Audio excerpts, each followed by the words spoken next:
Hello class, आज हम आपके इंग्लिश के बुक का चैप्टर द नेकलेस है उसको जिसको हमने प्रीवियसली वीडियो में पूरा कंप्लीट कर लिया था, रीड आउट कर लिया था। आपको अच्छे से समझाया गया था कि उस चैप्टर में एक लेडी की स्टोरी है जो रिच होना चाहती है, लेकिन कुछ ऐसे इंसिडेंट उसके साथ होता है जिससे वो बहुत ज़्यादा सफ़र करती है और उसके बाद एट लास्ट वो चेंज हो जाती है। तो अब हम उसके क्वेश्चन आंसर्स को वन बाय वन करके देखेंगे जो आपके चैप्टर के एंड में दिए हुए हैं। तो फर्स्ट क्वेश्चन है, what is the theme of the story? Main story का थीम क्या है? तो क्वेश्चन आंसर लिखेंगे, the necklace is the tragic story. ये एक ट्रेजिक स्टोरी है क्योंकि उस लेडी के साथ ट्रेजिडी हो जाती है ना, एक चाहती वो कुछ और थी और हो कुछ और जाता है जिससे पूरी उसकी लाइफ चेंज हो जाती है। The necklace is a tragic story. In the story a young wife is dissatisfied with her life but her pride and selfishness lead to her losing the things she take for granted. जो उसने चीज़ों को taking for granted लिया था, कुछ नहीं समझी थी, वो कुछ उसके साथ ऐसी दुर्घटना हुई जिससे उसको एंड में कहाँ ले गई, एक वो बूढ़ी औरत हो गई। वो लाइफ, वो जो सपने देखती थी वो जी ही नहीं पाई। सेकेंड आपका है, monsieur Loisel's tried his best to please his wife. What did mister Loisel do to delight his wife? वो मिस्टर लॉसल जो है वो अपनी वाइफ को बहुत प्यार करते थे। तो स्टोरी में ऐसा कौन सा पॉइंट्स है जिससे आपको लगता है भी हाँ वो उन्होंने अपने वाइफ के लिए बहुत कुछ किया है? तो आंसर लिखेंगे, he spends a huge saving for buying a pretty dress for his wife so that she could be happy. When she lost the costly necklace, he spent all his saving and even borrowed to repay it. He worked day and night for his wife. अब यहाँ पर हमने देखा पहले उसको dress नहीं मिल होता था वो जाने के लिए बॉल पार्टी में, तो फिर वो उसने अपनी सेविंग दिया कि हाँ भाई सेविंग ले लो और ड्रेस ले आओ। फिर उसके बाद में जब ड्रेस के ऊपर नेकलेस के लिए भी उसके पास कुछ नहीं था, तो बोरो किया नेकलेस, फिर वो गुम गया, तो उसने वो नेकलेस को रीपे करने के लिए दूसरों से उधार मांगा। उधार चुकाने के लिए दिन रात वो काम करता था। तो इस हिसाब से हम ये कह सकते हैं इन सब पॉइंट्स के अकॉर्डिंग कि मिस्टर लॉसल अपनी वाइफ से बहुत प्यार करते थे और उन्होंने उनके लिए सेक्रीफाइस भी बहुत किया। आगे देखेंगे next question, do you think madam Loisel was right in not telling madam Forestier about losing the necklace?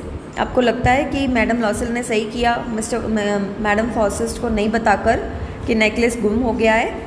तो आंसर लिखेंगे, no, we don't think madam Loisel was right in not telling madam Forestier it about losing her necklace. हमें नहीं लगता है कि उसने सही किया। अगर वो बता देती तो उसको सही अमाउंट पहले ही पता चल जाती और उसको सफ़र नहीं करना पड़ता। नेक्स्ट क्वेश्चन है, why was madam Forestier unable to recognize madam Loisel? Madam Forestier जब उससे मिली 10 ईयर्स के बाद मिसेस लॉसल से, तो क्यों लगता है वो क्यों रिकॉग्नाइज उसको पहचान नहीं पाई? तो आंसर लिखेंगे, she had pass through a hard time for last 10 years as she lost the necklace and for repay the amount that they borrowed from others. उसने पिछले 10 साल से बहुत हार्ड टाइम पास आउट किया, जैसे उसने बहुत सफ़र किया क्योंकि उसने अमाउंट लोगों से ले रखा था और 10 साल तक उसको पूरा करते करते उसने इतना कुछ सहन किया कि उसकी बॉडी में इतने चेंजेस हुए कि वो पहचान नहीं पाई। She was meeting to madam Forestier after 10 years और उसके 10 साल बाद वो उनसे मिल रही थी, इसीलिए वो उसे पहचान नहीं पाई। नेक्स्ट क्वेश्चन देखेंगे, did madam लॉसल change by the end of the story? How? आपको लगता है मैडम लॉसल चेंज हो गई लास्ट में, स्टोरी के लास्ट में एंड में आते आते? तो आंसर लिखेंगे, she did not change mentally, she also changed physically. Therefore, she no longer expects the life of the rich. She realized that she did have a good life when she looking back. वो बल्कि mentally नहीं change हुई थी, वो physically भी change हो गई थी। फिजिकली कैसे? पहले वो बहुत सुंदर लेडी थी क्योंकि वो रिच की सपने देखती थी और रहती भी वैसी थी, लेकिन 10 साल उसने इतना कुछ किया, इतना सफ़र हुई वो कि वो मेंटली के साथ साथ फिजिकली भी चेंज हो गई, झुर्रियाँ पड़ गई और उसके हाथ ऐसे बूढ़े लगने लग गए। और मेंटली कैसे वो चेंज हुई? क्योंकि अब उसको कोई एक्सपेक्टेशन ही नहीं रह गई थी भाई रिच बनना है मुझे, या फिर मुझे अच्छे गाड़ी में घूमना है या अच्छा खाना खाना है। क्यों? क्योंकि वो पीछे जब वो 10 years के बाद वो पीछे मुड़ के देखती है तो उसको लगता है कि वो लाइफ ज़्यादा बेटर थी। नेक्स्ट क्वेश्चन देखेंगे, would madam Loisel have played a better role in the story? क्या आपको लगता है मैडम लॉसल ने सही रोल प्ले किया है उनके हिसाब से? तो आंसर देखेंगे, she is a tragic character in the story. ये ट्रेजिक स्टोरी है और मैडम लॉसल मेन करेक्टर है स्टोरी का, तो वो ट्रेजिक करेक्टर है। She was a woman of a self-respect. After losing the necklace, she did not tell about it and decided to suffer in the life. She faces difficulties at last. She repay all her debts. Therefore, according to the story, she play a better role. ये tragic character है story का madam लॉसल. और ये madam लॉसल किस तरीके से define किया जा सकता है मैडम लॉसल को कि वो एक वुमन है सेल्फ रिस्पेक्ट की. तो कैसे सेल्फ रिस्पेक्ट की वुमन है, क्योंकि उन्होंने नेकलेस खोने के बाद भी मिसेस फ्रॉसिस्ट को नहीं बताया कि उनका नेकलेस खो गया, बल्कि ये डिसाइड किया कि हम उनको रीपे करेंगे वो नेकलेस को, और बल्कि जो उन्होंने अमाउंट बोरो किया था उसके लिए उन्होंने खुद सफ़र किया 10 साल तक. इस तरीके से हम ये कह सकते हैं कि मैडम लॉसल ने सही रोल प्ले किया according to the story. Last question देखेंगे. Did madam Forestier change the lifes of mister Loisel and his wife? How?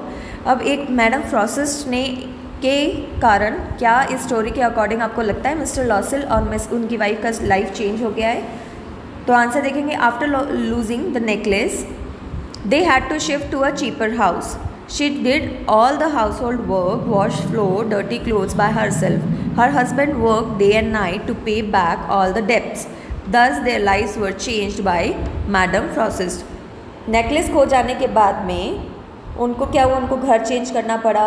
और जो मैडम लॉसल थी वो बड़े बड़े सपने देखती थी अमीर बनने के. उन्होंने अपने हाथों से सारा घर का काम किया, कपड़े धोए, बर्तन धोए, और उनके हस्बैंड ने डे एंड नाइट काम किया ताकि वो उधार चुका सके. इसीलिए हम ये कह सकते हैं कि मैडम फ्रॉसिस्ट के थ्रू उनकी लाइफ चेंज हो गई. तो बच्चों यहाँ पर आपके ये क्वेश्चन आंसर्स कंप्लीट होते हैं. इसको अपने नोटबुक में अच्छे से राइट करें और लर्न भी करें साथ ही साथ में. Thank you.